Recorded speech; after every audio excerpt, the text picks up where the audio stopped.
everybody, so thanks for joining this video today. I really appreciate it.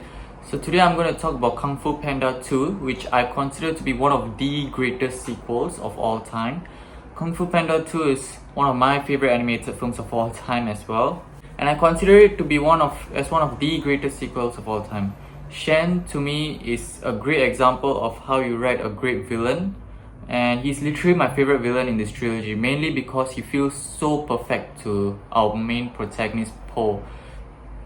Both of them, at a young age, lost their parents and they've been through some tough stuff in their past. They are like two sides of the same coin, at least that's how it feels for me. So Shen is actually my favorite antagonist in this entire trilogy. I liked him more than Tai Lung and Kai because of how perfectly he fitted with Po.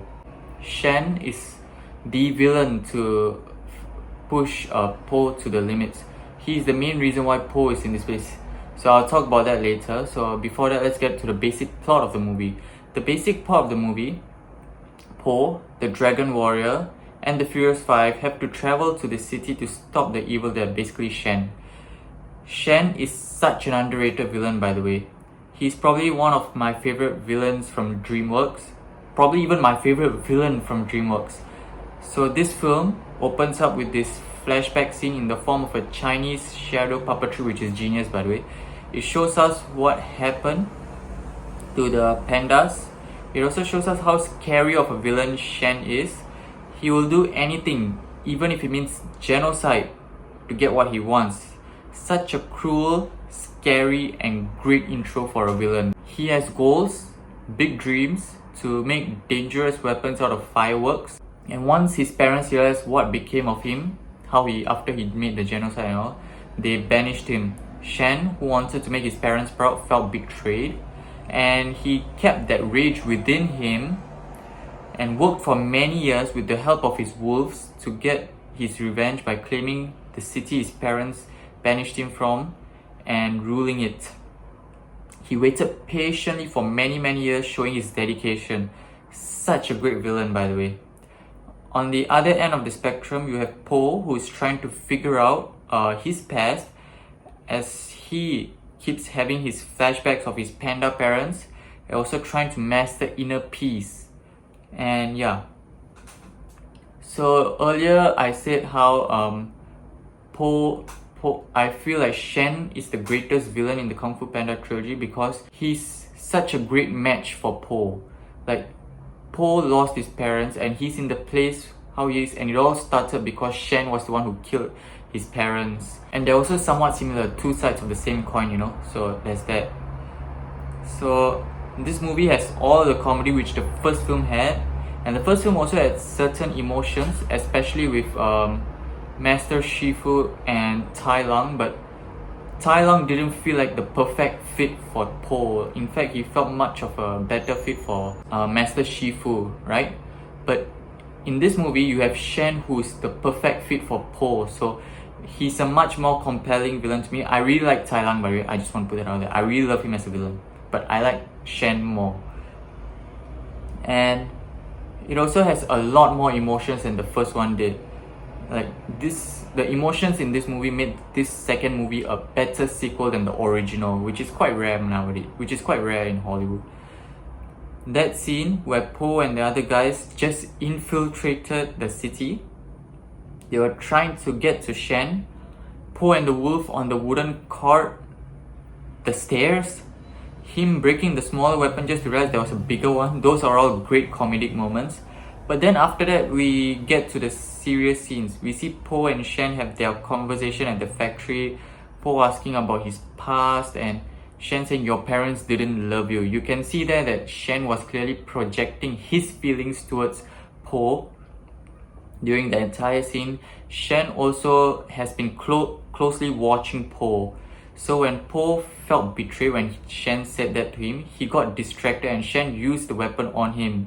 Shen is such a great villain. Anyways, luckily he had a cooking pan thing to protect him, and so he escaped danger by luck, by the skin of his teeth. And then he ends up in his old panda village, nursed by this soothsayer. Over there, we get to see a lot of emotions displayed. we get to witness one of my favorite moments in any DreamWorks film, where Po finds his inner peace through remembering his past as his and remembering how much his mother actually loved him and struggled to save his life and lost hers in the process. Such a great moment. It is such an emotional moment. I teared up at that scene when I first saw it in the theaters.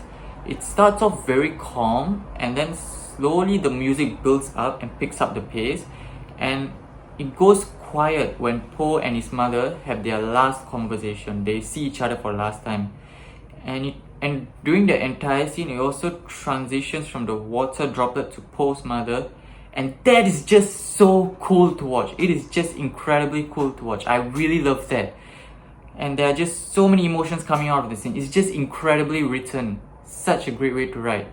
And then when Po realizes everything, when Po remembers everything, he knows that his parents loved him after all, and what Shen said was not true. And then the soothsayer said, something great about the Kung Fu Panda trilogy is the quotes. The quotes in Kung Fu Panda trilogy are amazing. The quotes from the first film that Master Oogway gave, and in this film, the soothsayer said something like, "Your story may not have such a happy beginning, but that doesn't make you who you are. It is the rest of your story, who you choose to be." And that is such a great message and lesson to learn for people, especially for people who've been through such hard times in the past, showing that things can get better or for them as long as they choose to be this person. And that will hit many people very hard. It's such a great message. And then we get back to the comedy where Po is saying stuff and Shen is like, "What?" And Po tries to evade the cannon and gets onto their boat, and the wolves are like, don't shoot," because they will shoot each other to death. So Po releases his friends, and also new friends join. Master Krog, Master Ox, and Master Shifu also come in. The main wolf, such a great leader, he refused to shoot the cannon because that will kill his own kind. So he's such a great leader. That says something about his character. And so Shen did it himself anyway, which pushed the protagonist to the very corner, literally. Like, he was alone in the middle of nowhere and the boats were surrounding him. He is cornered. And this is where he shows what he has learned, inner peace, throughout this entire runtime of the movie. And that is something that Shen couldn't get, inner peace. That's something he really couldn't get. That's where he failed.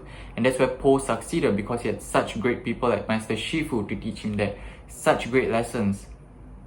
And at the end, Po has this talk with Shen, who still refuses to learn his lesson, where he refuses to let go of his past and hang on to it.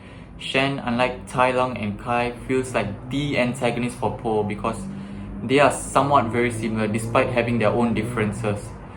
Just that Po was able to learn this lesson, whereas Shen couldn't learn it, and he accepted his fate at the end. Truly a phenomenal villain, truly a phenomenal lessons learned in this movie, and truly a phenomenal movie. So they are so similar. Both Po and Shen lost their parents at a young age. Both of them at the beginning were doing things because of their past. Things are like two sides of the same coin for them.